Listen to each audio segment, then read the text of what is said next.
মধ্যে দেখা হয়েছে মুজাহিদির মতো, নাজমুল ইসলাম মুজাহিদির মতো একজন হুজুর। কয় মাতবর সাহেব কই যান? কয় গরু কিনতে যাই। কত লইছেন? কয় লইছি 5 লাখ। কয় ইনশাআল্লাহ।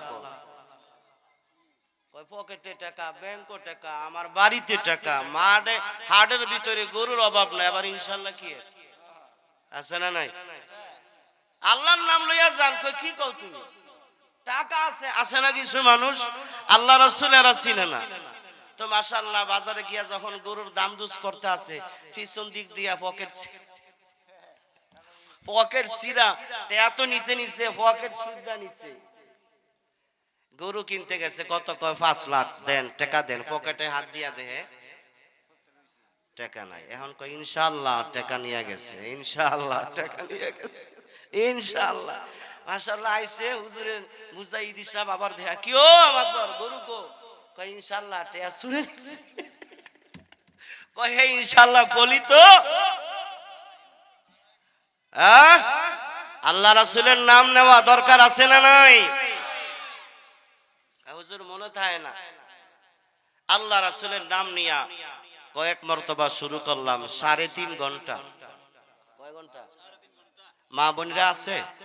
আছে ও 3.5 ঘন্টা ওয়াজ করার পরে 5.5 লক্ষ টাকা নগদ এবং 100 বস্তা চাল ডাল করার পরে আপনাদেরকে একটা জিনিস বোঝানোর জন্য বলছি।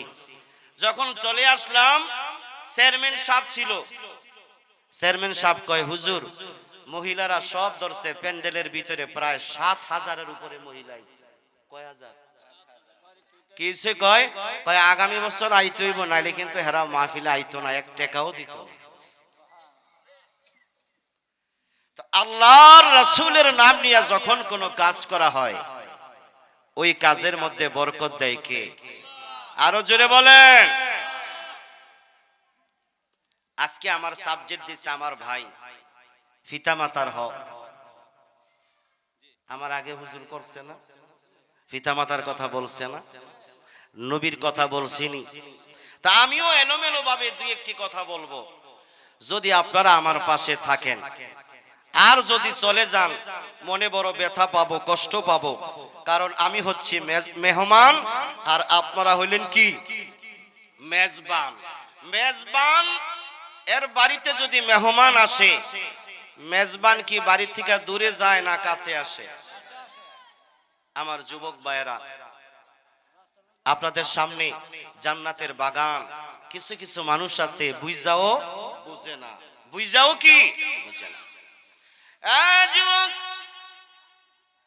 এমন একটা দিন আসবে যেই দিন বুঝবি রে যুবক। আমি জালকুড়ি বাস স্ট্যান্ডের পূর্ব পাশে একটা মসজিদের মধ্যে জমা পড়াই। যুবক রে, তোরে দিয়াই শুরু করলাম। আমার চোখের দেখা একটা ঘটনা, যুবকটা যখন রাস্তা দিয়া নামে, আমার চোখের সামনে একটা মাইক্রোবাস এসে যুবকের উপর দিয়া চলে যায়। যুবকের পাউটা ভেঙে 2 টুকরা হয়ে যায়। পাশে কয়েকটা রিকশাওয়ালা দরাদরি করে তাকে রিকশার মধ্যে উঠাইলো। তখনও পর্যন্ত যুবকটার হুঁশ জ্ঞান আছে। পকেট থেকে মোবাইলটা বের করে আমি শুনতেছি যুবকটা ফোন দিয়া বলতেছে, মা মাগো, আমার পাউটা ভেঙে গেছে মনে হয়, আর আমি কথা বলতে পারবো না। এই মা, এই মা, এই নাম্বারে যোগাযোগ কইরা হসপিটালে তুমি যোগাযোগ কইরো। কথাটা বলতে দেরি মোবাইলটা জমিনের মধ্যে পড়ে গেছে। আরে যুবক, কোথায় গুরু জান্নাতের বাগানের মধ্যে আসো। তোমার মতো বহু যুবক ওই গুরুস্থানের মধ্যে আসে না। না আমার যুবক ভাইরা, আমি লক্ষ্য করেছি অনেক যুবকগুলা রাস্তার কিনারে দোকানে পাটে তারা হাঁটাহাঁটি করতেছে রে গোল্লাও। আমি জানি না এই ইব্রাহিমপুর তালুকদার বাড়ির কার মা জানি আজকে কবরে কান্দে। আমি জানি না রে যুবক, কার বাবা জানি কবরের মধ্য থেকে রুহুটা চতুর্দিকে ঘোরাঘুরি করে। আমার নবী বলেন জান্নাতের প্যান্ডেলের পিছন দিক দিয়া সামনের দিক দিয়া ওই মা বাবার রুহুগুলা উকি মেরে তাকাইয়া দেখে, দেখি রে আমার আদরের সন্তানটা এই জান্নাতের বাগানের মধ্যে আসছে কিনা। এই যুবক, তোমার মা তোমার বাবা কবর থেকে তারা আশা করতেছে আমার সন্তানটা যেন জান্নাতের বাগানের মধ্যে যায়। যারে বাবা যা, আর দোকানের মধ্যে বসে থাকিস না, ওই জান্নাতের বাগানে যা।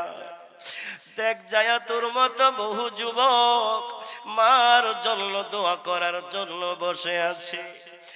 আর মুরব্বী বাবারা, আমি জানি না কার বাবা জানি কবর থেকে ডাক দিয়া বলে যাও জান্নাতের বাগানের মধ্যে যাইয়া আমি বাবার জন্য একটু হাত তুলে দোয়া কর।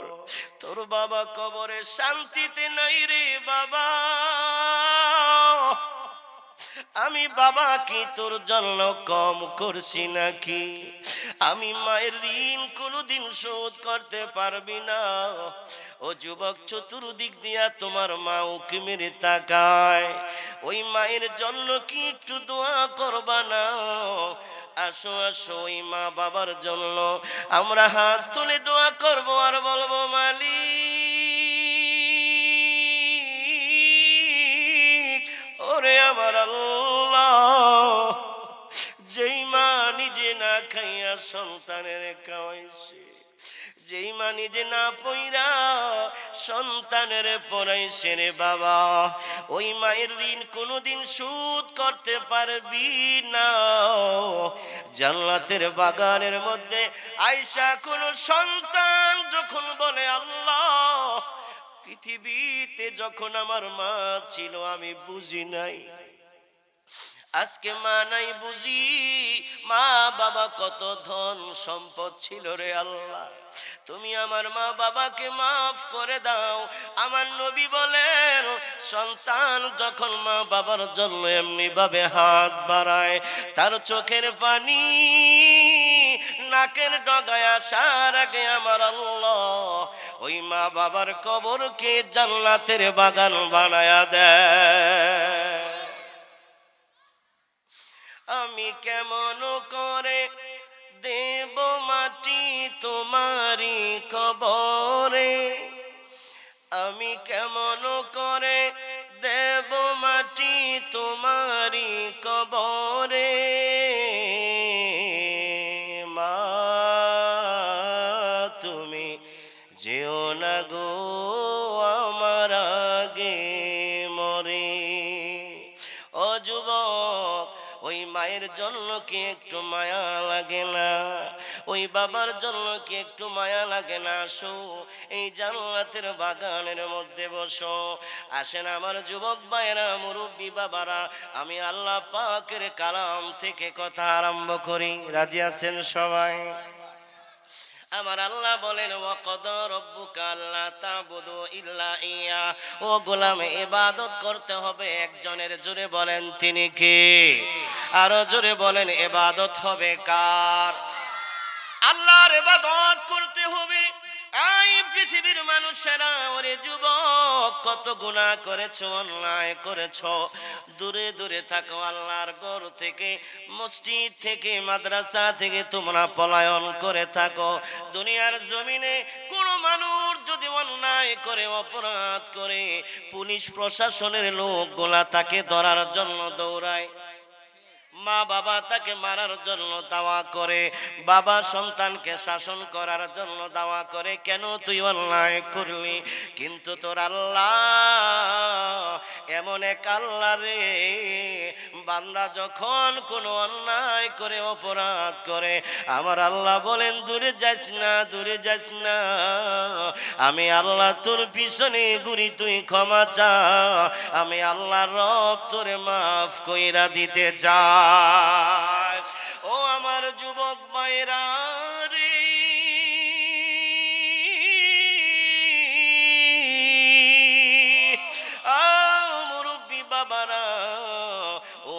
পর্দার অন্তরালে আমার মা বোনেরা জায়নামাজটা বিছাইয়া দুনিয়ার সংসারের কাজগুলা বন্ধ করে দেন, আসেন নবীর প্রেমটা অন্তরে লাগাইয়া 2 ফোঁটা চোখের পানি নিয়ে আপনি ছাড়তে পারেন। আল্লাহর কসম করে বলি, এই 2 ফোঁটা চোখের পানির বিনিময়ে আমার আল্লাহ আপনার জন্য জাহান্নামের আগুন হারাম করতে পারে কি পারে না?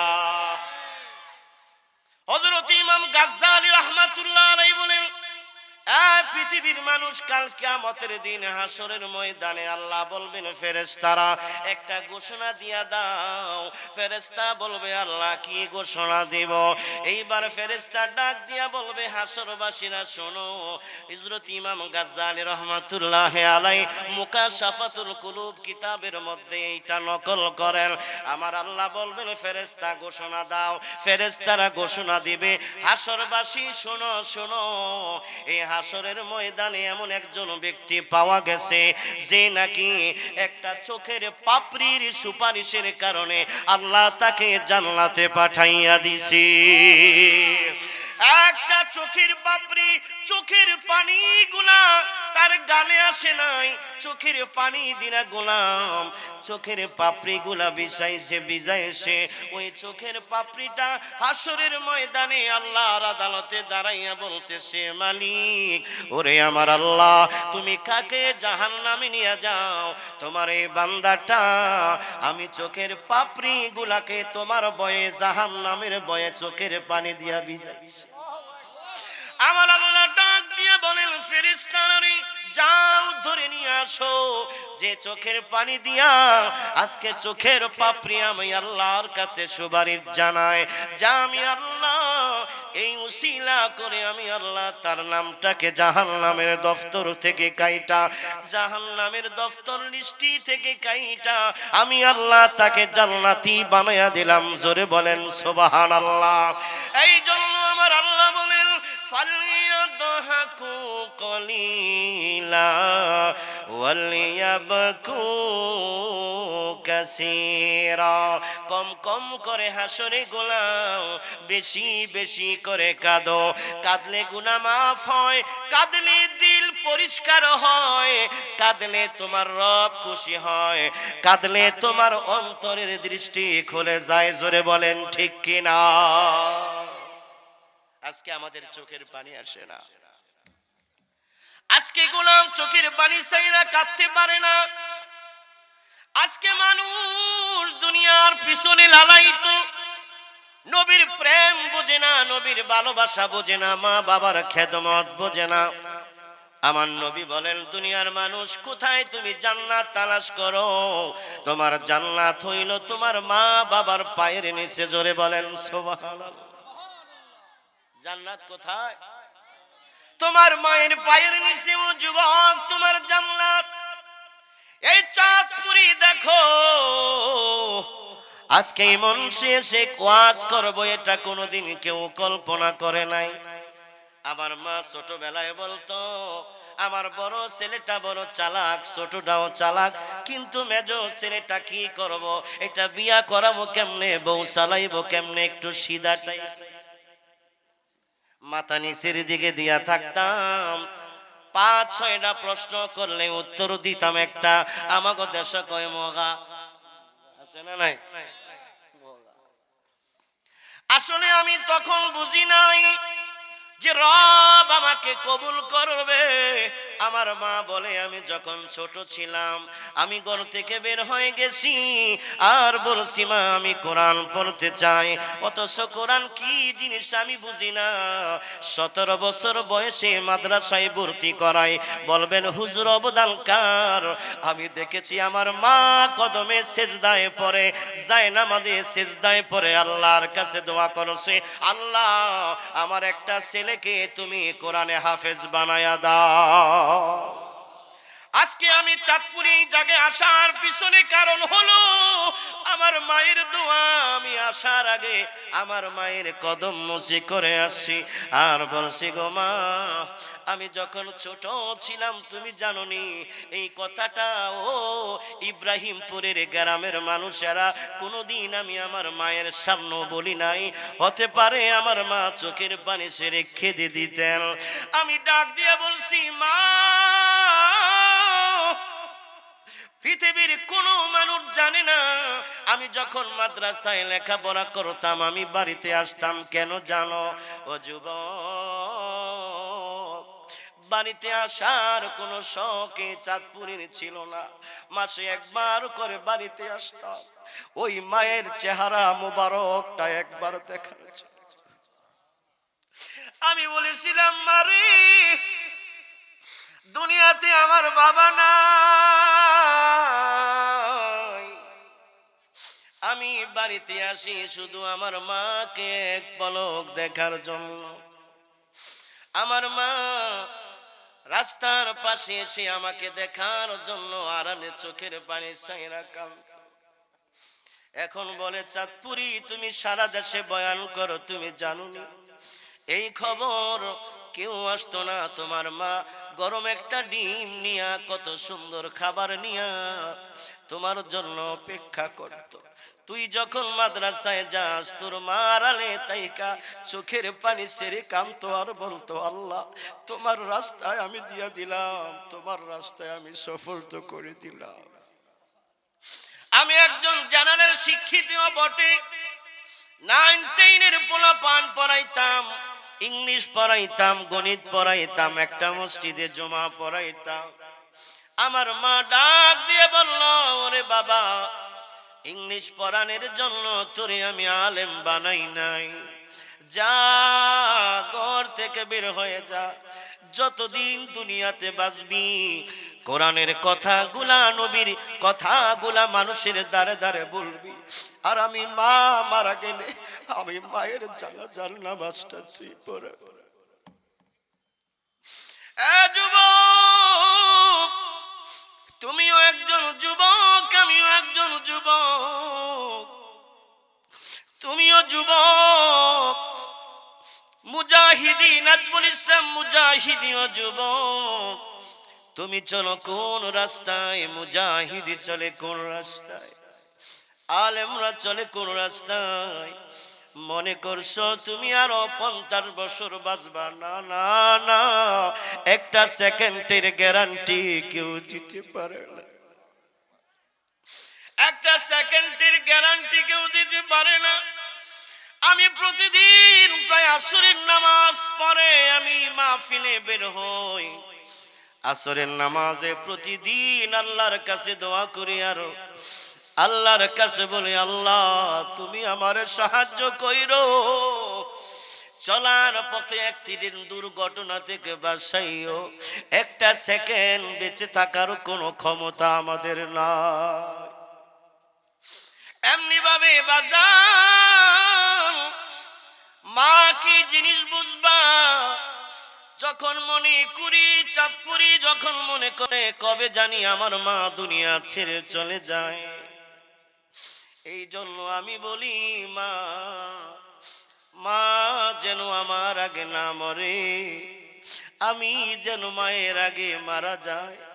আর আমার মা বলে আল্লাহ, আজকেও মা ফোন করে আমার খবর নেই, বাজান তুই ঠিক মতো যাস, মাহফিল থেকে বাড়িতে না যাওয়া পর্যন্ত মা ঘুমায় না।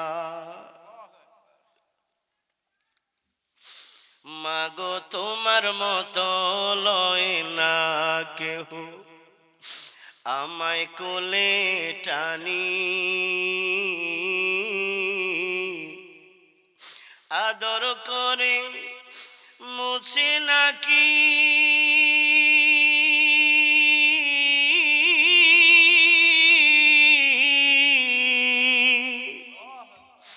আদর করে মুছে নাকি আমার চোখের পানি, হায় রে মা জননী আমার, হায় রে মা জননী। হাদিস পড়ো সহিহ বুখারী যিনি লিখেছেন আসহুল কুতুবি বাদা কিতাবিল্লাহি সহিহ আল বুখারী, আল্লাহর কোরআনের পরে যেই কিতাবের অবস্থান সহিহ বুখারী শরীফ। হযরত ইমাম বুখারী যখন ছোট ছিলেন, হযরত ইমাম বুখারী চোখে দেখতে পারে না। বুখারী শরীফ ছিলেন না? হযরত ইমাম বুখারী ছোট্টবেলায় বলে, মা আমার মতো কত ছোট ছোট বাচ্চারা কালাম পড়ে হাদিস পড়ে গো মা, কিন্তু আমি বুখারী অন্ধ। আমার আল্লাহ আমারে অন্ধ বানায়া দুনিয়ার জমিনে পাঠাইছে। ও মা তুমি একটু দোয়া করো।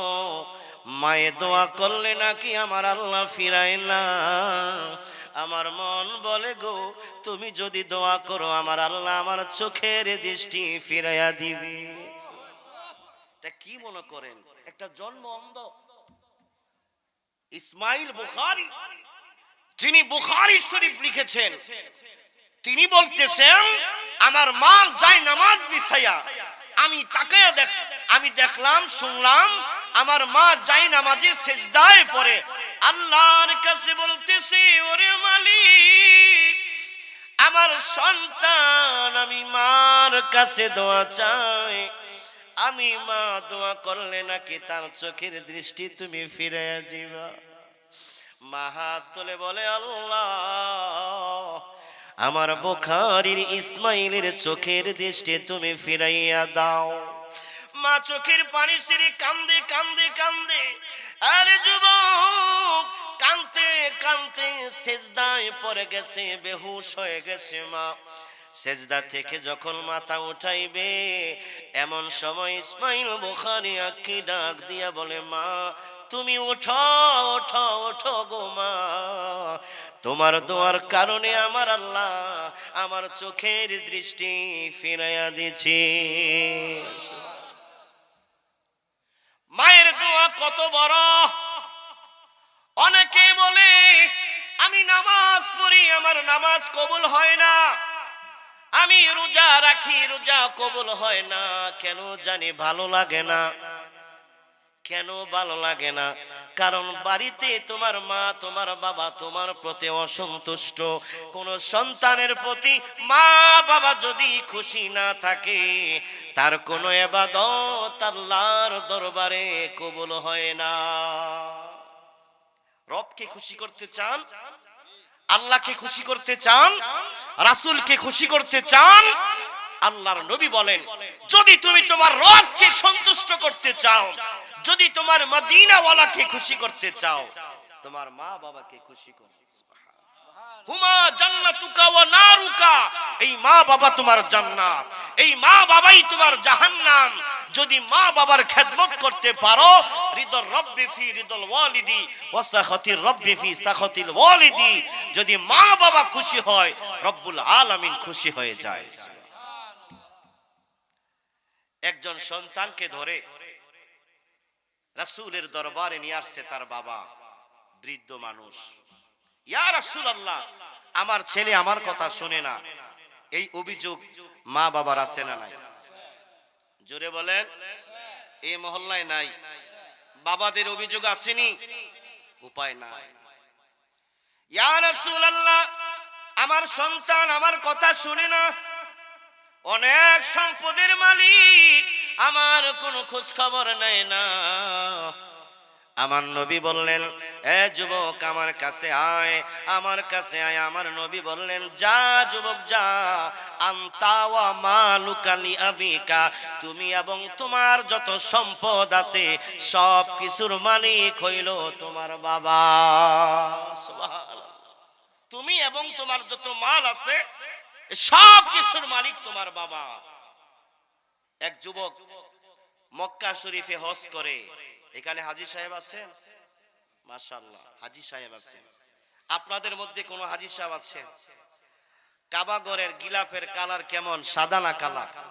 কালো। হাত নামা। মাশাআল্লাহ, আল্লাহ সবাইকে নসিব করুক, বলেন আমিন। এক যুবক হজ করে কিন্তু তার নামাজ পড়ে কিন্তু ভালো লাগে না, তাওয়াফ করে ভালো লাগে না, দুরূদ শরীফ পড়ে ভালো লাগে না, তার মনে কোনো শান্তি লাগে না, অথচ শান্তির জায়গা মক্কা মদিনা। জোরে বলেন ঠিক কিনা? তার ভালো লাগে না। একজন আলেমের কাছে জিজ্ঞাসা করলো, হুজুর আমি হজ করতে আসছি, কিন্তু আমার তাওয়াফ করতে মনে চায় না, আমার নামাজ পড়তে ভালো লাগে না, আমার খারাপ লাগতেছে, এটা কেমন লাগে? আলেম সাহেব জিজ্ঞাসা করলেন, দুনিয়াতে কি তোমার মা বাবা আছেন? দুনিয়াতে কি তোমার মা বাবা আছে? কয় জি হুজুর আছে, তারা বাংলাদেশে থাকে আর আমি পরিবারকে লইয়া সৌদি আরব থাকি। হুজুর জিজ্ঞাসা করলেন, মা বাবার সঙ্গে কি তোমার সম্পর্ক আছে? জুলফিকার আলী রহমাতুল্লাহ আলাই তার কিতাবের মধ্যে ঘটনাটা কোট করেন। ওই সন্তান ডাক দিয়া বলে, হুজুর আজকে 10 বছর যাবত মা বাবার সঙ্গে কোনো যোগাযোগ নাই। কয় বছর? হুজুর 10 বছর জানি না মা বাবা বেঁচে আছে কিনা। আলেম সাহেব ডাক দিয়া বলে, যাও যাও, তোমার হজ করা লাগবে না, তোমার নামাজ কোনো কিছু আজকে থেকে কবুল হবে না, যতক্ষণ পর্যন্ত তোমার মা বাবা ক্ষমা না করবে আল্লাহর কাছে তোমার কোনো ইবাদত কবুল হবে না। হঠাৎ করে যুবকের ভিতরে পরিবর্তন। স্ত্রীর কথায় যুবক মা বাবাকে ত্যাগ করছে। আছে না নাই? হুজুর কেমন করে মা বাবার সেবা করব? বউয়ের লগে অনেকে আছে মা পারে না, বউয়ের কাছে অনেক জামাই আছে মুরিদ হয়ে গেছে, বাড়িতে কমলার ফুটলাটা নিয়ে আগে বউয়ের কাছে দেয়। জোরে বলেন আছে না নাই? কমলা নিয়ে আসছে, তোমার জন্য স্পেশাল একটা আইটেম আনছি। পাশেই কিন্তু মায়ের ঘর। দুঃখিনী মা ঘুমাই নাই, কান পেতে শুনে আর বলে, আল্লাহ এমন সন্তান আমি গর্ভে ধারণ করেছি, আমি মা একটু খোঁজ খবর আমার নাই না। যুবক আছে না না? কমলার পুটলা নিয়া, বেদনার পুটলা নিয়া স্ত্রীর সামনে নেয়। বউ কই, কি আনছে এডি? ফসা ফসা রাহ এডি, পরে খাইব, আগামীকাল আমার মা আইব। আছে না নাই? এটা রাখবো, দরকার আছে। মাশাআল্লাহ, মা কত খেদমত।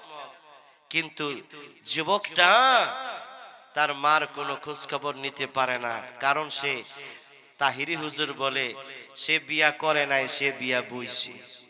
ঠিক কিনা বলেন? সে বিয়া করে নাই, বিয়া। তুমি যদি বাইতুল্লাহ শরীফের ইমাম হও, কাবা ঘরের ইমামও যদি হও, তোমার মা যদি তোমার প্রতি খুশি না থাকে, আল্লাহর কালাম বুকে নিয়ে চাঁদপুরি বলতে পারবে, তোমার জিন্দেগির কোনো ইবাদত আল্লাহর কাছে কোনো দরকার নাই, কোনো দরকার নাই। যাও তোমার ইবাদত নিয়ে যাও। যুবকটা সৌদি আরব হজ না করে রওনা হয়ে গেল। বউর কাছে কোনো কথা কিছুই বলে নাই। বহু কষ্ট দিয়েছি মা বাবার জন্য, যাই বাংলাদেশের মতো দেশে চলে আসছে মা বাবার খোঁজ নেওয়ার জন্য। মনোযোগ আসেনি। বাংলাদেশে আসার পরে জিজ্ঞাসা করতেছি, আব্দুর রহমান সাহেব এর বাড়ি এইখানে ছিল, কোথায়? সন্তান বাবার খোঁজ নিতে আসছে। কয় বছর পরে? 10 বছর। এটা তো আমাদের বাড়ি ছিল, মালিক কই? কই সে তো আরো 5 বছর আগেই এই বাড়ি বিটা সব বিক্রি করে চলে গেছে, তার কোনো খোঁজ খবর নাই। তবে অমুক জায়গায় খবর নিয়ে দেখতে পারো, তার একটা কুলাঙ্গার সন্তান আছে, এইটা বিদেশে 10 বছর ধইরা মা বাবার খোঁজ নেয় না, যদি ওরে পাইতাম আমি জুতা দিয়া ফিডাইতাম। তবে আব্দুর রহমান সাহেব কি বাচ্চা আছে? কয় না, সে বছর খানিক হয় মারা গেছে, সে চিকিৎসা করতে পারে নাই, লাস্টে অন্ধ হয়ে গেছে, মানুষের ধারে ধারে ভিক্ষা করত। আছে না? ও জিজ্ঞাসা করবেন, অনেক ফকির আছে যাদের সন্তানরা এখনো বেঁচে আছে, ফ্ল্যাট নিয়ে থাকে, আর বাবা ভিক্ষা করে, মানুষের ধারে ধারে হাত পাতে। দুঃখ। এক পাও দুই পাও করে গেছে, বাবা দুনিয়াতে বেঁচে নাই। কয় তার স্ত্রী বেঁচে আসেনি, কয় আছে, লাঠি বড় করে হাঁটে, মানুষের দ্বারে দ্বারে ভিক্ষা করে। তার মানে তার মা এখনো দুনিয়াতে বেঁচে আছে, তবে তার দুইটা চক্ষু অন্ধ হয়ে গেছে, কাউরে সে চিনতে পারে না। যুবকটা দৌড়ায় গেছে, কয় যাও অমুক জায়গায় যাও, একটা যুক্তির মধ্যে দেখবা সে বৃদ্ধা মহিলা সেখানে রাত্রি যাপন করে। যুবকটা আস্তে আস্তে যাইয়া প্রতিবেশীদেরকে জিজ্ঞাসা করতেছে মহিলাটা আসবে কখন। কয় সারাদিন ভিক্ষা করে সন্ধ্যা বেলা সে বাড়ির মধ্যে আসে। যুবকটা চিন্তা করে আর বলে, মালিক 10 বছর পরে আমার মা আজকে আমার সঙ্গে দেখা করব। আমার মা তো চোখে দেখতে পারে না, আমি কোন মুখে আমি আমার মায়ের সামনে যাইয়া দাঁড়াবো। সন্ধ্যা হয়ে গেছে, অন্ধকার অন্ধকার চলে আসছে। যুবকটা আড়ালের মধ্যে দেখে কোমরটা বাঁকা করে লাঠিতে বরক দিয়া দিয়া একটা বৃদ্ধা মহিলা কঙ্কালের মতো দেখা যায়। ওই ঝুপটির মধ্যে ডুইকা ওযু বানাইয়া নামাজ আদায় করে আর ডাক দিয়া বলে, ওরে মালিক, দুনিয়াতে আমার স্বামী ছিল, চিরদিনের জন্য আমার স্বামীকেও তুমি নিয়ে গেলা। মা চোখের পানি সাইরা কান্দে আর বলে, মালিক, দুনিয়াতে আমার একটা সন্তান আছে, জানি না আমার ওই আদরের সন্তানটা এখনো কোন জায়গায় আছে, জানি না রে আল্লাহ। তবে আমি নামাজ আদায় করে আমি মা তোমার দরবারে ফরিয়াদ জানাই, আমার এই বিদায় বেলায় আমার সন্তানটাকে আমার বুকে ফিরাইয়া দাও। আয় আল্লাহ, আমার আদরের সন্তানটাকে আমার কাছে ফিরাইয়া দাও। আমি যদি মারা যাই, কে আমার খাটটা ধরবে, কে আমার কোলে কইরা কবরে নামাইবে। আল্লাহ, সন্তানের ভাত খাওয়ার জন্য চাই না, সন্তানের কাপড় পরার জন্য চাই না, সন্তানের আশ্রয় চাই না রে মালিক।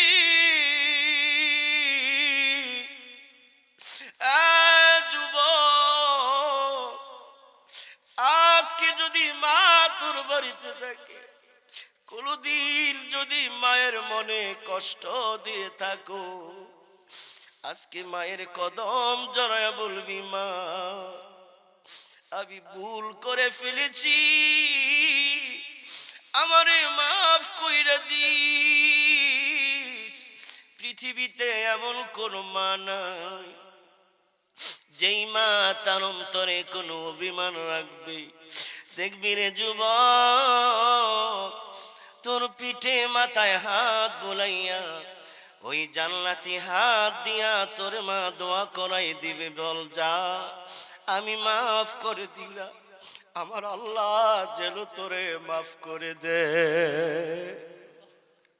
যুবক ছেলেরা দরজার সামনে দাঁড়াইস, মা ভিতর থেকে দোয়া করে, আল্লাহ আমার সন্তানটারে আমি মায়ের কোলে ফিরাইয়া দাও, আমার ছেলেটা যেন আমারে পারাইয়া মাটি দিতে পারে। এই দুনিয়ায় আমার ছেলে ছাড়া আর কেউ নাই।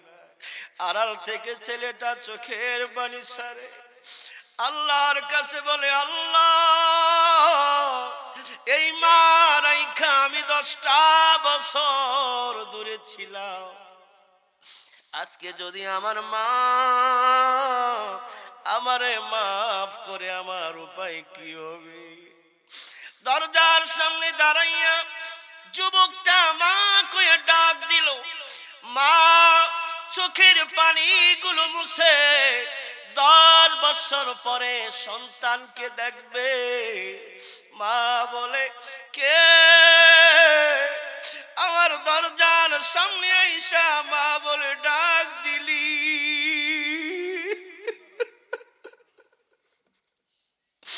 আমি অন্ধ, আমি অন্ধ হয়ে গেছি, আমি চোখে দেখতে পারি না।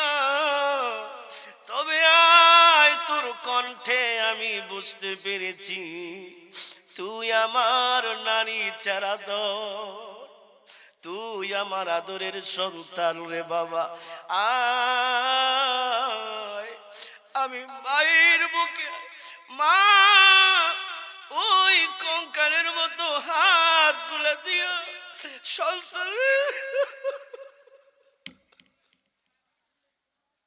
চেহারাটা ধরে, চোখ দুইটা ধরে, গালটা দইরা দুই হাতে আদরের দুলালের কপালের মধ্যে চুমা খায় আর বলে, আল্লাহ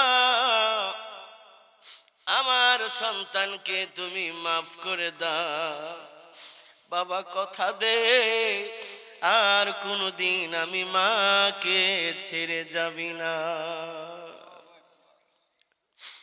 গর্বে রাখছেন যে মা তোমায়, তারি রক্ত তোমার খাবার, লালন করেন যেই জননী জেগে জেগে যায় রজনী, কবরে তার খবর নিতে একদিন গেলা না।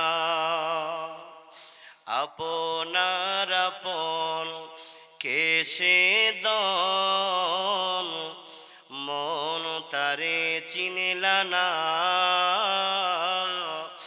কবর দেশের খবর লইলি না। কেমন আছেন মা জননী, কেমন আছেন বাবা মনি, কেমন আছেন, কেমন আছেন বাবা মনি, ভাই বন্ধুর খবর জাননি, কিছুই কইলা না।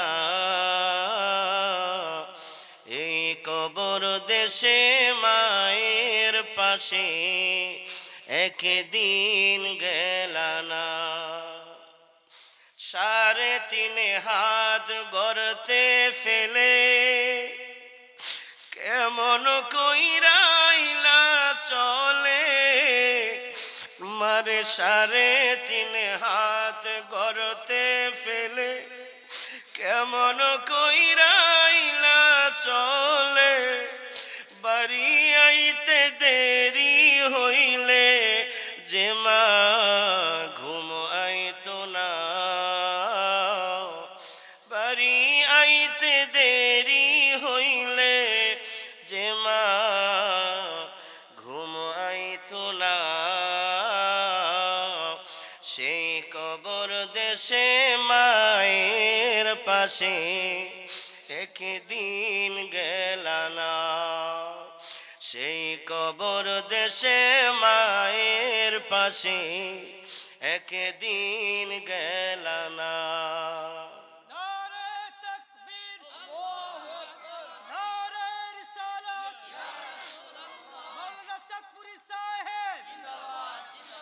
আল্লাহর নবী রাহমাতুল লিল আলামিন জিরান নামক স্থানে আলেম দাখিল ক্লাসের মধ্যে এই মেশকাতের মধ্যে হাদিসটা পড়ানো হয়।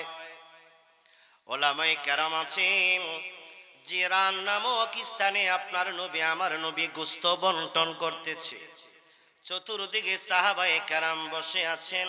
অমনি করে হঠাৎ করে তাকাইয়া দেখলেন আমার নবী রহমাতুল লিল আলামিন জায়গা থেকে উঠে দাঁড়াইয়া গেছে। এই পৃথিবীতে আল্লাহর পরে সবচাইতে দামি মানুষ কে? আমার নবী। সন্দেহ আছে? আল্লাহর পরে এই পৃথিবীতে সবচাইতে দামি হচ্ছে তার মাহবুব আল্লাহ। সুবহানাল্লাহ বলে। কেমন সম্মান দিয়েছে আমার আল্লাহ। আরশে আজিমে যখন আমার নবী প্রবেশ করবেন, বললেন হাবিব আপনি স্যান্ডেল মোবারক খুলে তারপরে আরশে আজিমে আপনি প্রবেশ করলেন। আমার নবী বললেন আল্লাহ আমি জুতা মোবারক লইয়া কেমন করে উঠব? আমার আল্লাহ বলেন হাবিব আপনার জুতার নিচে যেই ধুলা আছে ওই ধুলার দ্বারা আজকে আমার আরশে আজিম ধন্য হয়ে যাবে, ধন্য হয়ে যাবে। চিৎকার মেরে বলুন ঠিক কিনা?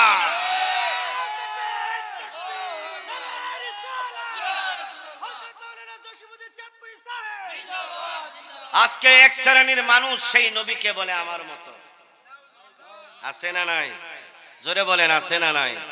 আমার নবীজির থুতু মোবারক, আমার নবী যখন ওয়াজ করতেন চতুর্দিকে ওলামায়ে সাহাবায়ে কেরাম বসে থাকতেন। হঠাৎ করে ঘটনা নয়, গল্প নয়, সহিহ বুখারীর বর্ণনায় আসছে সাহাবায়ে কেরাম চতুর্দিক দিয়ে বসে থাকতেন। খেয়াল মনোযোগ আছে। একজন সাহাবী বললেন ইয়া রাসূলুল্লাহ, এমনি হাত পেতে বসে আছেন নবীর পাশে। আমার নবী বললেন কিরে সাহাবী আমার কাছে কি চাও? তুমি কি চাও? আমার কাছে তো এখানে দেওয়ার মতো তোমাকে কিছু নাই। কয় ইয়া রাসূলুল্লাহ কিছু চাই না, আপনি কথা বললে অনেক সময় মুখে থুতু আসে কি আসে না? আমি চাই ইয়া রাসূলুল্লাহ আপনার মুখে যদি কখনো থুতু আসে ওই থুতুটা আপনি জমিনে না ফালাইয়া কোনো পাত্রে না ফালাইয়া আমি সাহাবীর হাতের মধ্যে ফালাইবেন। আমার নবী এক পর্যায়ে সাহাবীর অনুরোধ লাগলেন, এক ফোঁটা থুতু সাহাবীর হাতের মধ্যে দিলেন। আল্লাহর নবীর সাহাবী কোথায় আছো? কোন উলামায়ে কেরাম আছো? আসো এই হাদিস যদি অঙ্গন করতে পারো। আল্লাহর নবীর সেই সাহাবী থুতু মোবারক হাতে লইয়া ফেয়ার এন্ড লাভলি সুলুর মতো বসা দিলেন। সুবহানাল্লাহ কর। বসা দিয়া সাহাবী তার মুখের মধ্যে মালিশ করলেন। মালিশ কইরা যখন বাড়ির দিকে রওনা হয় মানুষ সাহাবায়ে কেরাম ডাক দিয়া বলে দাঁড়াও, কোথায় যাও? তোমার চেহারা থেকে এত গ্রান আসতেছে কেন? কোন দোকানের আতর তুমি ব্যবহার করেছো বলো? ওই দোকানের আতর নয়, আমার নবীর থুতু মোবারকের গ্রান। এখন বলি আমি চাঁদপুরি মাঝে মাঝে বলি তুমি যে কও নবী তোমার মতো, তোমার সবচেয়ে প্রিয়তমা স্ত্রী যে বউ আছে এর গিয়া কইও বউ তুমি কি আমারে অনেক ভালোবাসো? কয় কি কোন আপকে লিয়ে জান কুরবান কর দিয়া, তোমার জন্য জান কুরবান করে দিমু, পানিতে লাভ দিমু, আগুনে লাভ দিমু, যা কও তুমি। কয় পানিতে লাভ দেওয়া লাগবে না, আমি একটু সেফ দেই, তুমি হাতে লাও। লইবনি? লইব? আইসেন মুজাহিদি সাহেব কি বলবো, যদিও জোর কইরা আপনি কিছু বুক চোখ দিয়া মহিলা মানুষ তো আবার একটু সোজা টাইপের হাতে লইলো, লইয়া যদি একটু গসা দেয় এ কি গেরা নাইব না? আইলে আইতো পারে মুরগের গুয়ের গন্ধ। কার গন্ধ? তোমার শুধু গসা দিলে মুরগির গুয়ের গন্ধ হয়। আর এই মানুষ যদি বলে নবী আমার মতো, মেজাজটা কেমন লাগে বলে? নবী আমরা চাই কি চাই না? আমার নবী কবরে আসেনি, আমার নবী কি জিন্দা না মরা? যারা বলবে আমার নবী মরা নবী তার ঈমান থাকবে। আমার নবী জিন্দা নবী, আমার নবী এখনো হায়াতি খায়রুল লাকুম ওয়া মামাতি খায়রুল লাকুম। আমার নবী জীবদ্দশায় যেমনি ভাবে সাহাবায়ে কেরামের উপকার করেছেন, আমার নবী বলেন টেনশন করো না, আমি ইন্তেকালের পরেও আমার উম্মতের খবর আমি নবীর কাছে আছে না না? আমার নবীর কাছে উম্মতের সব খবর আছে। কোন জায়গায় কি হচ্ছে সব কিছু আমার নবীর কাছে যায়। আজকের এই মাহফিলের প্যান্ডেলের মধ্যে যারা যারা আছেন আমাদের লিস্টি নবীর কাছে আছে না নাই? আপনাদের আমল সর্বপ্রথম কই যায়? আকীদার এই যে প্রাণের মানুষ পাইছি, আমল কোথায় যায়? আগে নবীর কাছে যায়। কেন? নবী আগেই বলছে আল্লাহ আমার উম্মতের খবর কিন্তু আমি নিমু। কেন? হাদিস শুনে জিবরাইল আমিন একদিন আইছে, নবী গো আজকে একটা সুসংবাদ নিয়ে আমি আপনার কাছে আসছি, যেই সংবাদটা শুনলে আপনি খুশি হয়ে যাবেন। আমার নবী বলেন, জিবরাইল কি সেই সুসংবাদটা তুমি আমাকে বলো। কয়, ইয়া রাসূলুল্লাহ, আমার আল্লাহ বলেছেন আপনি ইন্তিকালের পরে কোথাও থাকবেন না। আদম সফিউল্লাহ প্রথম আসমানে, ইব্রাহিম খলিলুল্লাহ সপ্তম আসমানে, মুসা কালিমুল্লাহ পঞ্চম আসমানে, হযরত ইউসুফ পয়গম্বর চতুর্থ আসমানে, কিন্তু আপনি নবী কোন আসমানেই না, আপনি থাকবেন আল্লাহর আরশে আজিমে, আল্লাহর বাড়িতে। আমার নবী প্রশ্ন করলেন, জিবরাইল রে কথা তো ভালোই কইছস, তবে আরশে আজিমে আমি যেখানে থাকব আমার উম্মত কি সেখানে থাকবে কি থাকবে না সেইটা আগে বলো।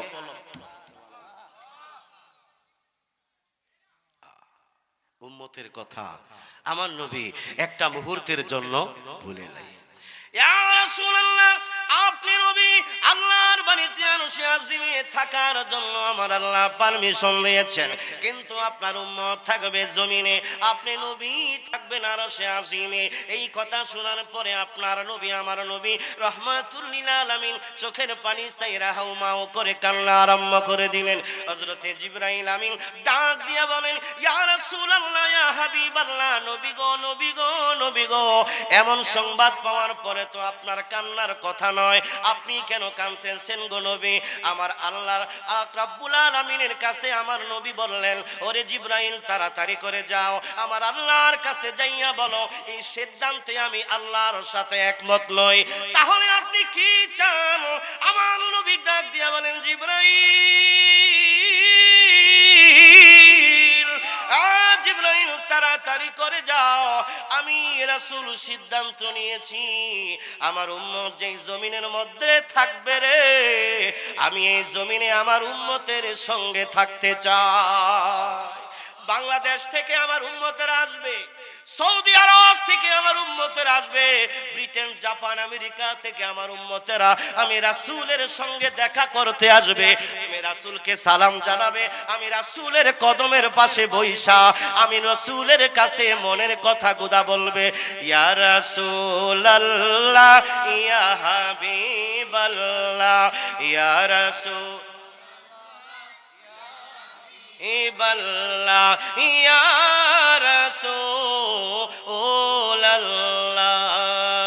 তুমি জীবন তুমি মরণ, আধার ঘরে তুমি আপন, তুমি জীবন তুমি মরণ, আধার ঘরে তুমি আপন, তুমি মোদের পারের তরি, তুমি নিদানে তরানেওয়ালা, ইয়া রাসূল, ইয়া হাবিবাল্লাহ, ইয়া রাসূল, ইয়া হাবিবাল্লাহ, ইয়া রাসূলুল্লাহ,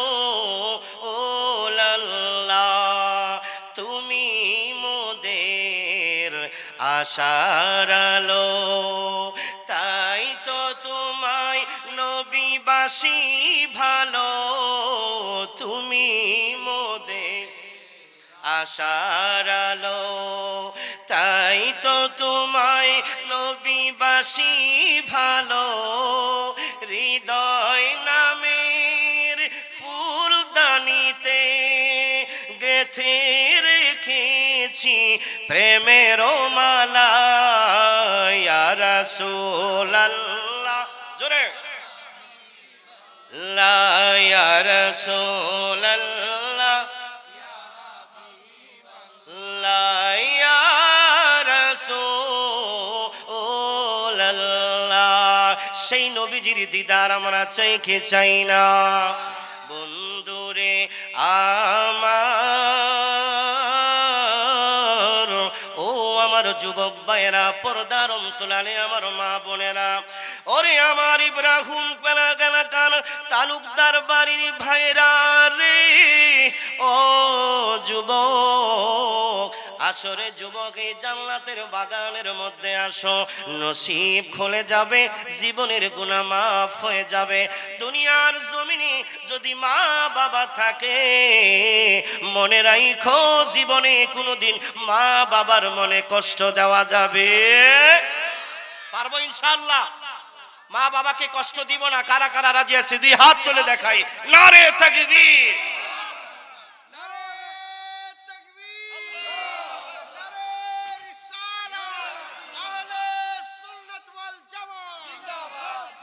ভাইয়েরা আমার, বাবাজিরা আমার, আমার নবীর সঙ্গে যদি কেউ বেয়াদবি করে, চতুষ্পদ জানোয়ার প্রাণীরাও চিনতে পারে না, তাকে দেখতে পারে না, তারে পছন্দ করে না। অনেকে বলে গাছে চিনলো, মাছে চিনলো আমার নবীকে, বরের হরিণীও চিনলো, কিন্তু দুনিয়ার জমিনে বহু মানুষ আছে আমার নবীকে চিনতে পারে না। ঠিক কিনা? আমরা চিনি নাই। একটা কুকুর ছিল, মদিনাতুল মুনাওয়ারার ঘটনা।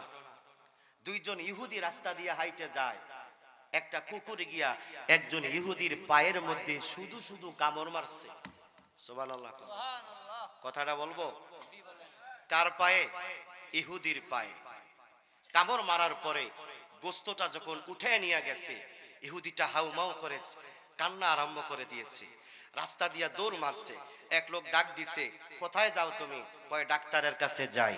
আল্লাহু আকবার বলেন। কয় কোন ডাক্তারের কাছে যাও? কয় ফার্মেসিতে ওষুধ নিতে যাব। ওই যুবক বলে ওষুধ লাগবে না, ফার্মেসিতে যাওয়া লাগবে না, আমি এমন একজন মানুষের সন্ধান জানি যিনি এই মদিনায় আছেন, তার কাছে যদি তুমি যেতে পারো, সেকেন্ডের ভিতরে তোমার পাও ভালো করে দিবে। যুবক কয় এরকম লোকই তো আমার দরকার। কোথায়? কয় মদিনাতুল মুনাওয়ারায় মসজিদে নববীতে আছেন। তিনি আখিরি নবী, সমস্ত নবীদের নবী, উম্মতের কান্ডারি, দু জাহানের বাদশা নবী মুহাম্মদুর রাসূলুল্লাহ। একটা দৌড় মারলেন, দৌড় মাইরা নবীজির মসজিদে নববীর পাশে গেলেন। আল্লাহর নবী সাহাবীদেরকে ডাক দিয়া বললেন, সাহাবীরা ওই দেখো ইহুদি কেন জানি দৌড়ায় আমার কাছে আসে। ইহুদি আয়েশা আমার নবীকে সালাম জানায়, ও নবীজি, যদিও আমি আপনাকে বিশ্বাস করি না, আমি আপনার প্রতি ঈমান আনি নাই, নবী গো, এই মদিনায় আমাকে একজনের সন্ধান দিয়েছে, আপনি নাকি সমস্ত রোগ ভালো করে দিতে পারেন। নবী গো, তাকাইয়া দেখেন আমার পায়ে রক্ত ঝরে, এই মদিনার একটা কুকুর আমাকে অযথা শুধু শুধু কামড় মারছে। আমি আপনার কাছে এক নম্বরে ওই কুকুরের বিরুদ্ধে বিচার চাই। কার বিরুদ্ধে? কুকুরের বিরুদ্ধে। নাম্বার 2 হলো, আপনি যদি আমার পায়ের ব্যথা ভালো করে দিতে পারেন, এই 2টা কাজ যদি আপনি করতে পারেন, আমি ইহুদি, আমরা 2 জন নয়, আমরা সপরিবারে আপনার হাতে হাত রেখে কালিমা পড়ে আমরা সবাই মুসলমান হয়ে যাব। চিৎকার মেরে বলুন সুবহানাল্লাহ। আমার নবী পারে কি পারে না? আমার নবীর কাছে ক্ষমতা আছে না নাই? আমার নবী রাহমাতুল লিল আলামিন ডাক দিয়ে বললেন, ইহুদি রে, ইহুদি আয়, কোন জায়গায় তোরে কামড় মেরেছে? ও জমিনের মানুষেরা, যারা নাকি বলো নবী তোমার মতো আমার মতো, এই কথা কোন মুসলমান বলতে পারে না। সূরা নূর 18 নম্বর পারায় তাকাইয়া দেখো, সেখানে আমার আল্লাহ বলেছেন, যারা নাকি আমার মতো মানুষ আমার নবীকে বলতো, তারা কেউই মুসলমান ছিল না, মুসলমান ছিল না। মক্কার কাফির বেঈমানেরা আমার নবীকে বলতো, মুহাম্মদ আমাদের মতো মানুষ। সে কেমনে নবী হয়? সে আমাদের মতো বিবাহ করে, বাজার করে, কেনাকাটা করে, কেনা বেচা করে, সে আবার কেমন করে নবী হয়? এই কথা বলতো মক্কার কাফেরেরা। আবু বকর, ওমর, ওসমান, আলী, নবীর হাতে গড়া এত সাহাবায়ে কারাম কোনদিন বলে নাই ও নবী আপনি আমার মতো, বরং সাহাবীরা আমার নবীকে মাথার মুকুট বানায়া রাখছে। জোরে বলেন ঠিক কিনা?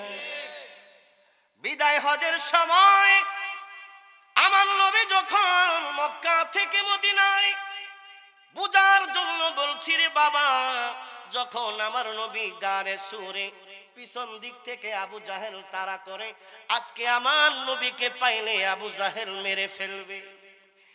গারে সুরে যখন আমার নবী পাহাড়ের উপরে গুহার মধ্যে লুকানোর জন্য গেলেন, হযরতে আবু বকর বৃদ্ধ সাহাবী ডাক দিয়া বলে, ও নবী আপনি পায়ে হেঁটে যদি পাহাড়ের উপরে ওঠেন, আপনি নবীর বড় কষ্ট হয়ে যাবে।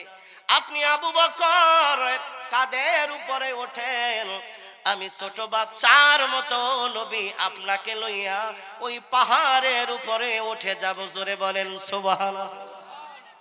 হযরতে আবু বকর কে আমার নবী বললেন, আবু বকর তুমি কি আমার ওজন সামলাতে পারবা? কইয়া রাসূলুল্লাহ আপনি আসেন, আপনার কষ্ট হবে, আপনার আবু বকর এটা কখনো বরদাস্ত করতে পারবে না। আমার নবীকে লইয়া সিদ্দিকে আকবর 1 নম্বর জান্নাতের প্যাসেঞ্জার যখন উপরে উঠাইলেন, আল্লাহর নবী বললেন ওরে আবু বকর আমার ওজন কয় কেজি হবে তুমি বলো?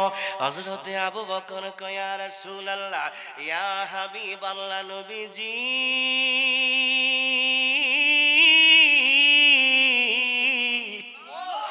ওগো দয়ার নবী, মায়ার নবী, আপনি যখন আমার কাঁধের উপরে সওয়ার হয়েছেন, মনে হয় আমার কাঁধের উপরে কিছুই নাই, আমি কোনো ওজন পাই না। রহমাতাল লিল আলামিন আপনি উম্মতের জাবিন, গুনাহগার উম্মতের আপনজন।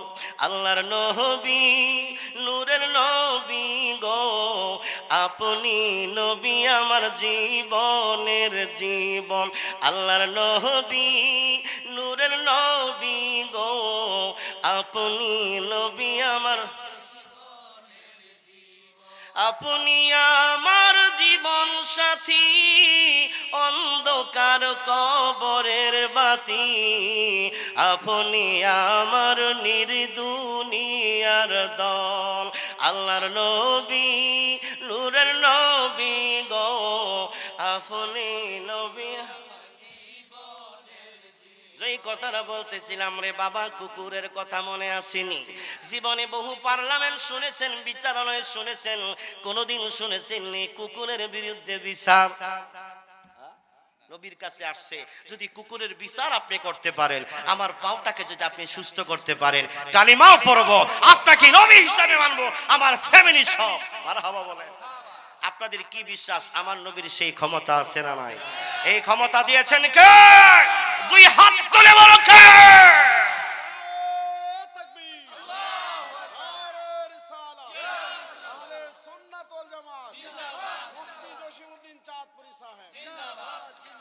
আল্লাহর নবী রাহমাতুল লিল আলামিন ডাক দিয়ে বললেন, ইহুদি আয়, আমি আমার নবীর কাছে আয়। ইহুদি দৌড়ায়া যাইয়া নবীর কাছে পাওটাকে চাপটি মেরে ধরে বললেন, ইয়া রাসূলুল্লাহ, ইয়া হাবিবাল্লাহ, আমার বড় ব্যথা লাগতেছে গো নবী, আমি সহ্য করতে পারতেছি না। চিৎকার করে আমার নবীর সামনে যখন বৈশা গেলেন, আমার নবী কোনো প্যারাসিটামল দেয় নাই, নাপা দেয় নাই, নাপা এক্সট্রা কোনো বড়ি দেয় নাই। আপনার নবী, আমার নবী রহমাতুল লিল আলামিন এই জিহ্বা মোবারক থেকে একটু লালা মোবারক, লালা, যদি কেউ লালা শুধু বলে তার বেয়াদবি হবে। আমার নবীজির পুরা জিসিম মোবারক ছিল নূর। আরো জোরে বলেন। নবী আমার নূরের নবী, ঠিক না বেটি? দুনিয়ার মানুষেরা, ও ইব্রাহিমপুর তালুকদার বাড়ির বাইরা বোনেরা, পর্দার অন্তরালে আমার মা বোনেরা, শোনেন গো শোনেন, আপনার নবী আমার নবীর কত মায়া, কত ভালোবাসা। ইহুদি বলে দূর করে তাড়ায়া দেয় নাই, আয় থুতু মোবারকটা লইয়া আমার নবী একটু ট্রিটমেন্ট করে কেমন করে একটু লাগায়া দিলেন। পৃথিবীর ইতিহাস এমন কোন ডাক্তার, কবিরাজ, ইঞ্জিনিয়ার খুঁজে পাবেন না যে নাকি থুতু দিয়া এমন আঘাত বালা করছে। আমার নবী রাহমাতুল লিল আলামিন থুতু মুবারক যখন লাগাইয়া দিলেন গো, ইহুদি ডাক দিয়া বলে, ইয়া রাসূলুল্লাহ, একটা সেকেন্ডের জন্য আর কোনো ব্যথা নাই, আমার পাওটা মনে হয় এখন আমি আগের চাইতে বেশি সুস্থ হয়ে গেছি। এক নম্বর হয়ে গেল, এইবার 2 নম্বর হইল, বিচার হবে কার? ইতিহাস। একটা চতুষ্পদ জানোয়ার কুকুরের বিচার করবেন। ইহুদি 2 জন বসে আছে, আমার নবী পাশেই বসা হযরতে আলী আসাদুল্লাহিল গালিব, যার সম্পর্কে আমার নবী বলেন, আনা মাদিনাতুল ইলমি ওয়া আলিয়ুল বাবিহা। ও আলী রে, আলী রে, আলী রে, তাড়াতাড়ি করে যা, আমার এই মদিনা শহরে যে কুকুরটা এই ইহুদির পায়ে কামড় মেরেছে, ওই কুকুরটার কাছে যাবি আর যায়া বলবি আমি নবী বলছি তাড়াতাড়ি আমার কাছে আসার জন্য।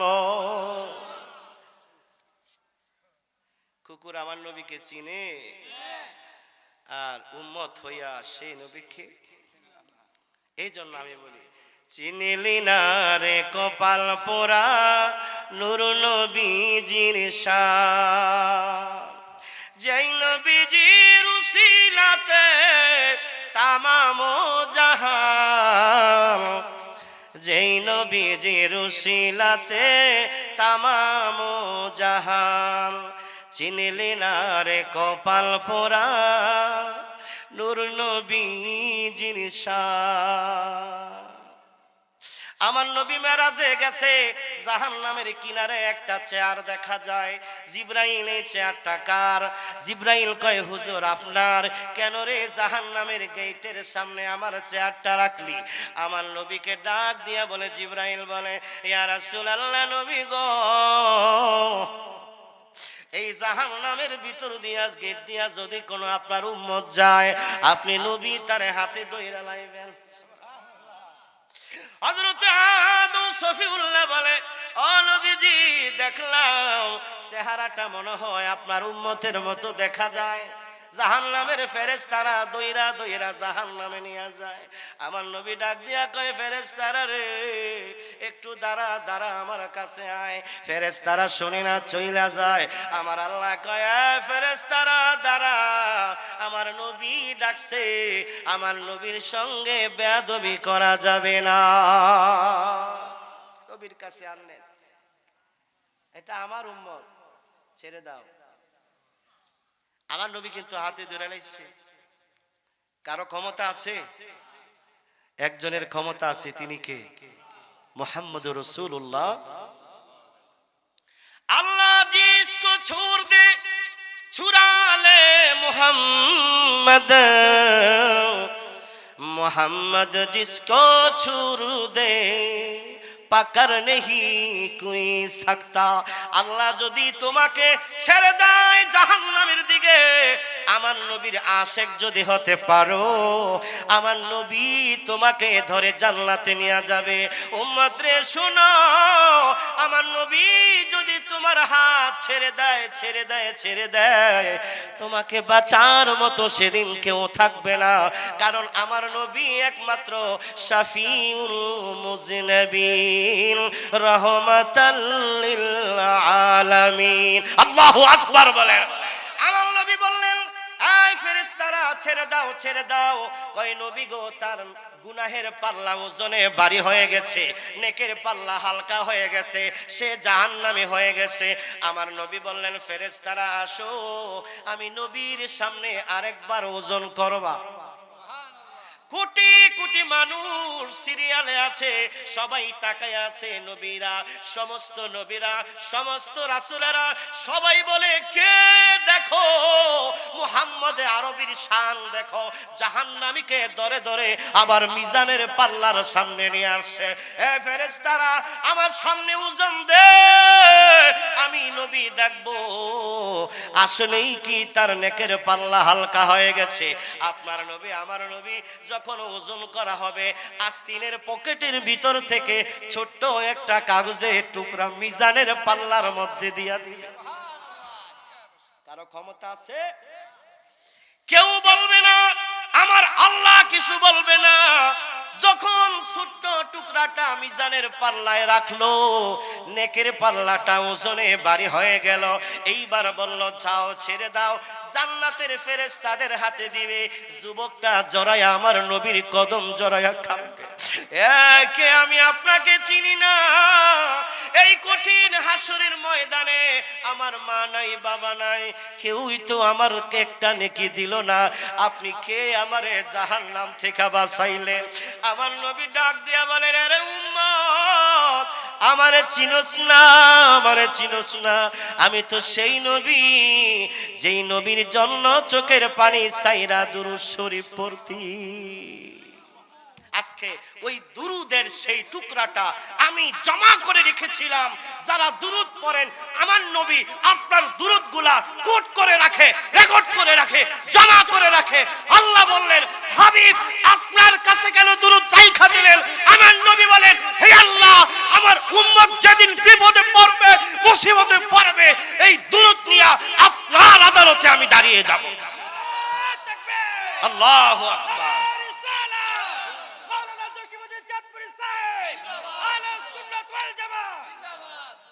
এই জন্য একজন সাহাবী আয়েশা বললেন, ইয়া রাসূলুল্লাহ, আমি 24 ঘন্টাকে 4 ভাগে ভাগ করছি। কয় ভাগে? 4 6। আমি 6 ঘন্টা দুরূদ পড়ি, আমি কি এর চেয়ে বেশি পড়ব? আমার নবী বললেন, তুমি তো ভালো, অনেক দুরূদ পড়ো, যদি সময় পাও আরো বেশি। সাহাবী আবার আসলেন, বললেন, ইয়া রাসূলুল্লাহ, আমি এখন দৈনিক কতবার? 12 ঘন্টা আমি দুরূদ শরীফ পড়ি, এটা কি আমার জন্য এনাফ চলবে, নাকি আমি আরো বেশি পড়বো? নবী আমার বললেন, অনেক ভালো, যদি সুযোগ পাও তুমি আরো বেশি আমার উপরে দুরূদ পড়ো। সাহাবী আবার প্রশ্ন করলো আরেকদিন এসে, হুজুর আমি কি এখন 3 6 18 ঘন্টা দুরূদ পড়ি, আমি কি এটাই যথেষ্ট নাকি আরো বেশি পড়বো? আমার নবী বললেন, শুনেন, ইচ্ছা নয়, ওলামায়ে কেরাম আছে খালি জিকিরের ওয়াজ করেন, কোরআনের ওয়াজ করেন, নামাজের ওয়াজ করেন, একটু দুরূদের ওয়াজও করেন। কারণ কি? মুআল্লাকাতুন বাইনাস সামাওয়াতি ওয়াল আরদ। যেই আমলের মধ্যে, যে ঈমানের মধ্যে দুরূদ নাই, নবী নাই, নবীর প্রেম নাই, নবীর ভালোবাসা নাই, আমার আল্লাহ বলেন ওই ইবাদত আমি আল্লাহর কাছে আসে না, আসে না, আসে না। আসমানের নিচে জমিনের উপরে ঝুলতে থাকে। বলেন ফেরেশতারা, যাস না কে? কয় আমল আছে, নবী নাই। কি নাই? জিহ্বা কাটা যাবে। আমি চাঁদপুরে যদি মিথ্যা বলে থাকি, আনেন কোন উলামায়ে কেরাম আছেন, নামাজের মধ্যে নবী আছে না নাই? একামতে নবী আছে না নাই? কালেমায় নবী আছে না নাই? কোরআনে নবী আছে না নাই? কোন জায়গায় নবী নাই? কয় হুজুর ফাইনা তো, ফাইনা তো কোত্থেকে ওয়াজ করবো? তখন আমি একটা কথা বলি, শাশুড়ি কইছে, বৌমা তুমি যাও মটকা থেকে একটু পানি নিয়ে আসো। কি নিয়ে আসো? একটু পানি নিয়ে আসো। বউ গেছে পানি আনতে, মটকাটা হইছে 2 হাত। কয় হাত? তো পানি মোটামুটি তলের মধ্যে আছে। যখন পানি উঠাইতে গেছে, বউর হাত হইল আধা। কয় হাত? 1 বিগত। মানে এই 1 বিগত হাত দিয়া মটকার তলের পানি পাইবো? তো গিয়া কইতাছে, বউ কইতাছে, আম্মা জান কিসে? কয় শাশুড়ি আম্মা, আমনগো মটকার তো তলা নাই। কি নাই? কে? কয় পানি তো নাই, মনে হয় মটকার তলা নাই। আসলে কি তলা নাই নাকি হের হাত ছোট? পানি ঠিকই আছে, পাইছে না।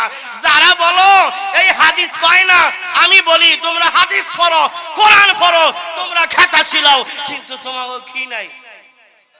কি নাই? আমি কই নাই, আপনারা কইছেন তলা নাই। আসেন না নাই বাজান? আসেন নবীর কদমে আসেন, যেখানে আল্লাহ তাআলা তার নামের পাশে আদম সফিউল্লাহকে রাখে নাই, ইব্রাহিম খলিলুল্লাহকে রাখে নাই।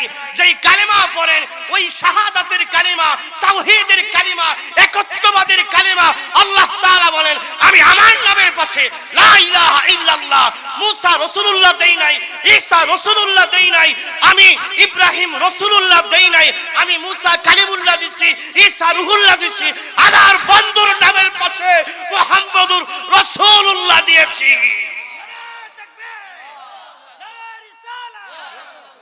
আল্লাহ যাকে সব চাইতে বেশি ভালোবাসেন, আমরাও তাকে সব চাইতে বেশি ভালোবাসি। নবীকে যদি সব চাইতে বেশি ভালোবাসতে না পারো, মনে রাখো কাজ হবে না, তোমার ঈমান এখনো কামেল হয়। আর ঈমান যদি ঠিক না থাকে, নামাজ ঠিক আছে, এক নম্বরে কি ঈমান, কালেমা। আগে ঈমান ঠিক করতে হবে। আব্দুল্লাহ ইবনে উবাই ইবনে সলুল, ওই এজিদ বাহিনী কম নামাজ পড়ে নাই, কথা বলে না। আরে নামাজ পড়তে পড়তে কপালে দাগ উঠা গেছে, এমন লম্বা দাড়ি ছিল, বেয়াদবি নিয়েন না। এই সমাজের মধ্যে এখনো অনেক মানুষ আছে যারা এজিদকে রহমাতুল্লাহ আলাই বলে, কথা বলেন, এজিদকে রহমাতুল্লাহ বলে, হাফেজে কোরআন বলে, এজিদের প্রশংসা বলে, কিন্তু জান্নাতের যুবকদের সরদার আল্লাহর নবীর আওলাদ ইমাম হাসান হুসাইনের প্রশংসা তাদের জবানে আসে না। আমরা চিনি, আমরা জানি, তোমরাই সেই কুখ্যাত এজিদ বাহিনী, ঠিক কিনা বলে? আল্লাহ বুঝ দান করুক, সকলে কোন আমিন। আল্লাহ হেদায়েত দান করুক, আমিন বলেন। আমরা বরদোয়া করি না, আমরা দোয়া করি আল্লাহ যেন হেদায়েত দান করে। কিন্তু কপাল পোড়া, নসিব খারাপ, আবু জাহেল যতবার আইছে, যতবার নবীর কাছে আইছে, যত পরীক্ষা করছে, হেদায়েতের মালিক কে? ইন্নাকা লা তাহদি মান আহবাবতা ওয়ালাকিন্নাল্লাহা ইয়াহদি মান ইয়াশা। হুজুর চলে আসবেন এখনই, আমি আমার কুকুরের বিচারটা দরকার আছে, আগে শেষ করে দিব। বড় হুজুর তায়ে পড়ছে, হ্যাঁ আমার ফরিদি ভাই চলে আসছেন, একটা তাকবীর দেই, নারে তাকবীর, নারে রিসালাত। গতবার চাঁদপুরে গত বছর হুজুরের সাথে আমার প্রোগ্রাম ছিল, এত সুন্দর আলোচনা করেন, আল্লাহু আকবার। যার কণ্ঠ শুনলে শুনতেই মনে চায়, আল্লাহু আকবার বলেন। পাইলে নিরা লাই গো নবী, পাইলে নিরা লাই, পাইলে নিরা লাই গো নবী, ওই কদমে চুমু খাবো, ওই কদমে চুমু খাবো, চরণ দুলি মাখবো গায়ে, পাইলে নিরা লাই, পাইলে নিরা। উম্মতি উম্মতি বলে কাঁদেন নবী জীবন ভরে, এখনো কাঁদেন নবী, এখনো কাঁদেন নবী, পাপী উম্মতের মায়ায়, পাইলে নিরা লাই গো নবী লাই, পাইলে নিরা লাই গো নবী, পাইলে নিরা লাই। তুই কদমে চুমু খাবো, তুই কদমে চরণ দুলি মাখবো গায়ে, পাইলে নিরা লাই, পাইলে নিরা। মরণে চেহারা মুবারক দেখিও আকা, কাছে বসে কালেমাটা পড়িয়ে দিও। মরণে চেহারা মুবারক দেখিও আকা, কাছে বসে কালেমাটা পড়িয়ে দিও আকা, পাশে বসে কালেমাটা। ওই রওজা মুবারক বারবার নিও, ওই কদম মুবারক চুমিতে দিও। ওই রওজা মুবারক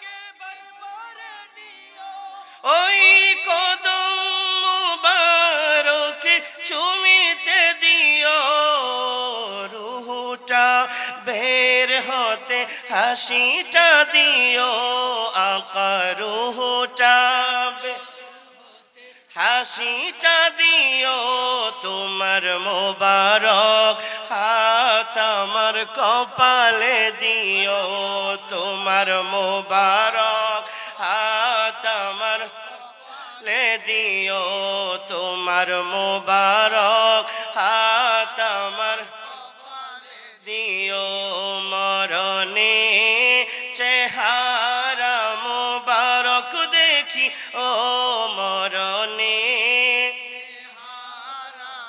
বারক দেখিও আকা পাশে বসে কালেমাটা পড়িয়ে দিও আকা পাশে বসে কালেমাটা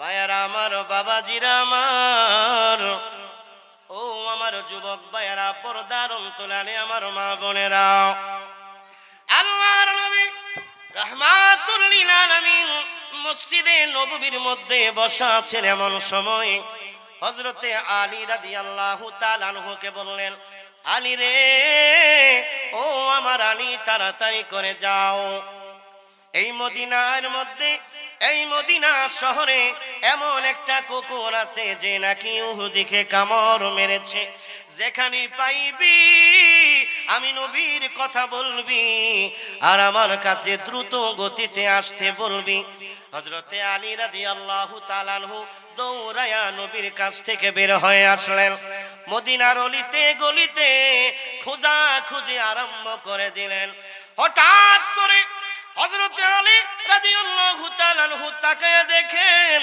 ওই গলির মধ্যে চৌরাস্তার মোড়ে একটা কুকুরের মুখে এখনো রক্তের চিহ্ন দেখা যায় কিসের চিহ্ন রক্তের চিহ্নটা দেখে হযরতে আলী রাদিয়াল্লাহু তাআলা আনহু চিনে ফেললেন এইটাই তো সেই কুকুর যে নাকি ইহুদির পায়ের মধ্যে কি করছে যা নাকি ইহুদির পায়ের মধ্যে কামড় মেরেছে হযরতে আলী রাদিয়াল্লাহু তাআলা আনহু ডাক দিয়া বললেন এর মদিনার কুকুর শোনো শোনো তুমি যার কদমে কামড় দিয়েছো যার পায়ের মধ্যে তুমি কামড় মেরেছো সে তো নবীর দরবারে যাইয়া তোমার বিরুদ্ধে নালিশ করেছে কুকুর মদিনার নবী বসে আছে তোমাকে যাওয়ার জন্য বলছে তাড়াতাড়ি করে বাঁচতে চাইলে নবীর কাছে চলে যাও কুকুরটা শোনার পরে ডানে চায় না বামে চায় না হঠাৎ করে একটা লাফ মাইরা উঠা একটা দৌড় মেরে রহমতুল লিল আলামিন নবীর দরবারে যাইয়া হাজির হয়ে গেছে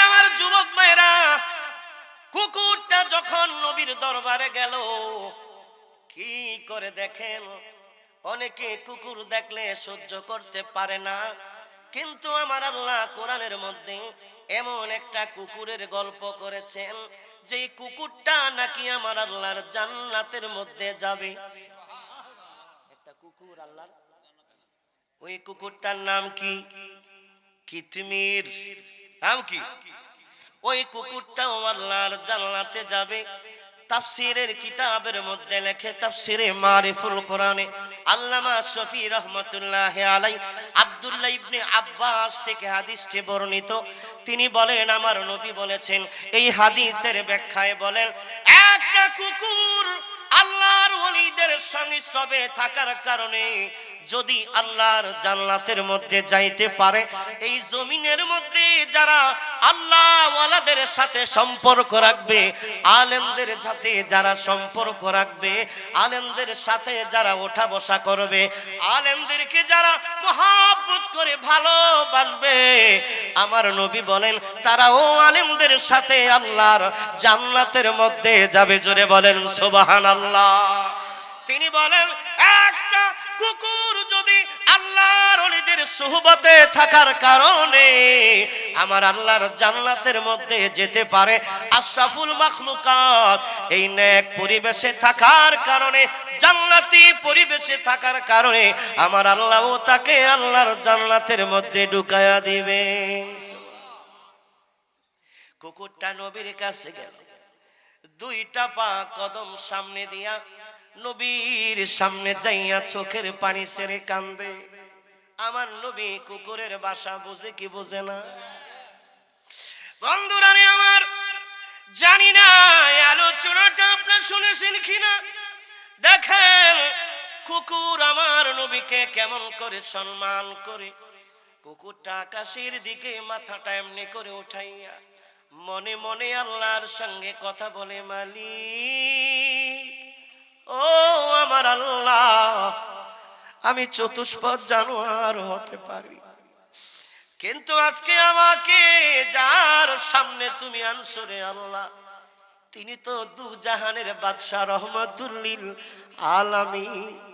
নবীর সামনে পাইছি, জীবনে কোনদিন আর হয়তো নবী আমার এমন করে ডাকবে না। আল্লাহ, তুমি যদি আমি কুকুরের জবানটা একটু খুলে দিতা, নবীর কদমে একটু সালাম জানাইতাম, দিবানি রে আল্লাহ, আমার জবানটা একটু খুলে দাও। আমার আল্লাহ বলে, কুকুর, আপনারা জানেন একটা বেশ্যা দাইয়ুস মহিলা কুকুরকে একটু পানি খাওয়ার কারণে আমার আল্লাহ এত খুশি হয়েছিলেন। ওই দাইয়ুস, ওই নারীকে, মহিলাকে আমার আল্লাহ এই কুকুরকে পানি খাওয়ানোর কারণে আমার আল্লাহ তার নামটা ওলির দফতরে লিখে দিয়েছে।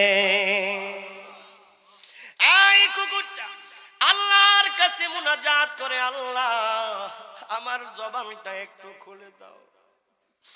আমি বলি, চাঁদপুরি, আমি তো মানুষ হইলাম কিন্তু নবীকে একটু দেখতে পারলাম না।